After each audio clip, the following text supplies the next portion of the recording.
A wrestling icon turned film superstar, John Cena's consistently been in the spotlight for more than a decade, yet there's a lot of things that the public just isn't aware about this beloved actor. So for today's episode, we're going to be sharing with you several things that you didn't know about John Cena, and you'd be surprised at what this bulk of a man is keeping secret. So if you're curious to know, then you better keep on watching. First up, he has a rap album that ranked fairly highly on the Billboard charts. Starting today's list of things you didn't know about this multi-hyphenated superstar, John Cena has a hit rap album that ranked pretty highly on the charts. This feat was overshadowed by his wrestling prowess, but many wrestling fans still remember Cena's hit rap album, which released after the song Basic Thugonomics became a hit and was included in the track list of the 2004 WWE Originals album. Cena collaborated on a rap album with his cousin Mark Predka, aka The Trademark, and it was called You Can't See Me, which debuted at number 15 at the Billboard 200 and number 3 on the Billboard US Rap Albums chart in 2005, and it went gold. The then wrestler revealed in an interview with WWE.com that making music is something that he loves doing, and it's something that he does when he has time away from the ring. The best way to calm his nerves? Eating Tic Tacs. Can you imagine a big, burly man like Cena getting his nerves shook? Well, he does, apparently, and it happens a lot, especially before he has a match,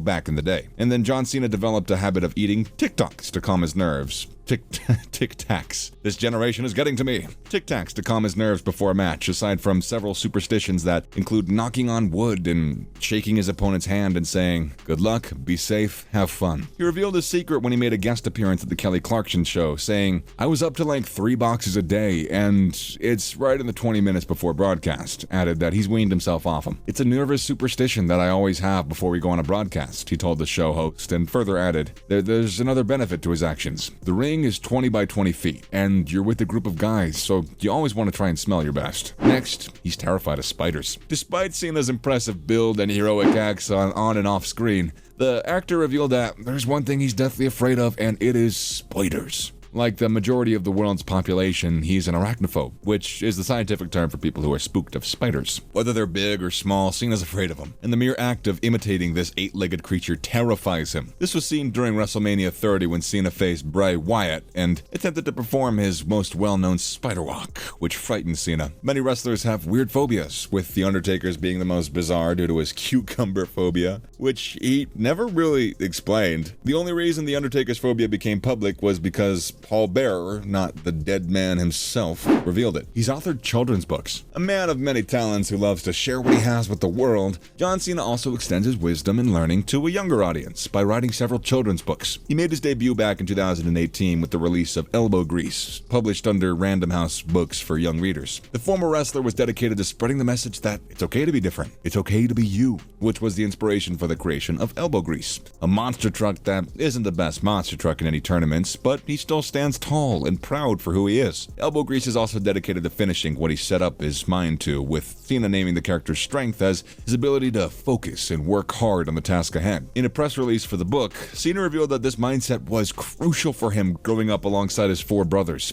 He also added that sharing these ideas of positivity was important to pass on to the next generation, so they can see that with the right mindset, anything's achievable. Aside from the Elbow Grease series, Cena has authored other books, namely Be a Work in Progress, as well as Do Your Best Every Day, to Do You Best, which were both released back in the April of 2021. He also speaks Mandarin. Cena, who's always been an advocate for WWE, put all of his energy into growing the company's reach into Asia by studying Mandarin, and he has since dazzled fans across the world with his ability to speak the difficult dialect during press conferences. He told the Straits Times that he was fascinated by the language, and he'd become so consumed with learning it that he'd sought a teacher in order to help him master it. And to better himself with the language, Cena brings with him 2 huge stacks of flashcards in a Ziploc bag, aside from listening to podcasts in the said language. He also said in an interview a few years back that he wanted to immerse himself in the culture as much as he could, but then humbly stated in an interview back in 2017 that his fluency in Mandarin is basically similar to a 3rd grader, despite learning the language for 5 years. And he won a match despite struggling with a painful injury. Most of WWE might be scripted, but some of the injuries that the wrestler sustained for showmanship are real. And John Cena ain't no stranger to it. Despite being built like a friggin' tank, Cena wasn't immune to injuries and had the misfortune of suffering one in the match. The injury happened when Cena used a standard arm drag maneuver during a 2017 match against Mr. Kennedy, which he does all the time. When he tossed his opponent over his right shoulders, he realized something wasn't right. John Cena reportedly tore his right pectoral tendon in a flash and was in severe pain, according to sources. He moved away from Kennedy to the opposite corner of the ring and gazed at his arm in bewilderment. And he tried unsuccessfully to shake off the pain. He knelt for a second before standing up, steadying his right arm and fighting the entire match with his left arm. He attempted to execute his hallmark attacks as he would in any other fight, but his countenance changed with each bump that he suffered. Following the injury, Cena and Kennedy had to improvise. The match ended quickly after the former trapped the latter in his renowned STFU submission maneuver. However, it was predetermined that Cena won the match. Randy Orton would have entered the ring and gave some severe hits to him as part of the storyline. Next,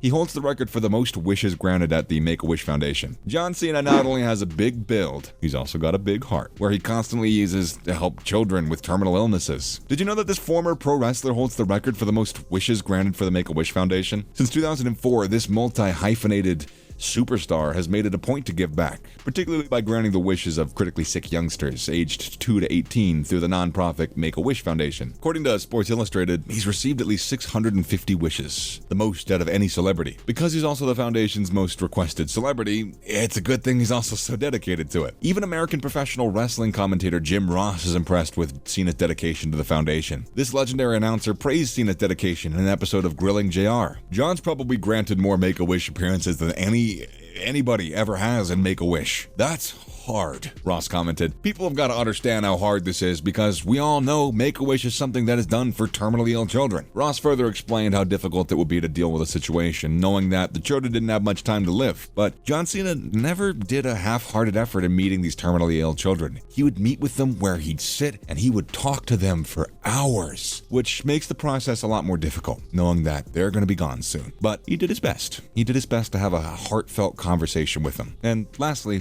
he was so anxious about his first on-screen kiss. How many of you guys remember John Cena's first film feature? For those of you who have forgotten, the former wrestler made his acting debut in the 2006 film, The Marine. Inside of the ring, Cena didn't flinch in front of his opponents, but it turns out that his nerves were collapsing at the thought of his first on-screen kiss. Thankfully, the WWE backed the production of the movie, so Cena was at least at ease knowing he was on hands with participating off-camera in his first movie. We know he did all of his stunts, which isn't anything new, but he admitted in an interview with MTV that the thing he struggled with the most was making out with Kelly Carlson, who acted alongside of him as his wife in the movie. Cena likened his nervousness to a kid going to junior prom who's meeting a girl for the first time. Thankfully, he acted pretty well, and he even garnered a few praises for his performance in the movie. And with that, we're ending the video for today. And what other lesser-known facts do you know about this superstar John Cena? Did we give you a bunch of facts that you didn't know about John Cena? Let us know in the comment section below. And before you go, don't forget to leave a like and subscribe to our channel with that notification bell on, and we'll see you next time. Thanks for watching.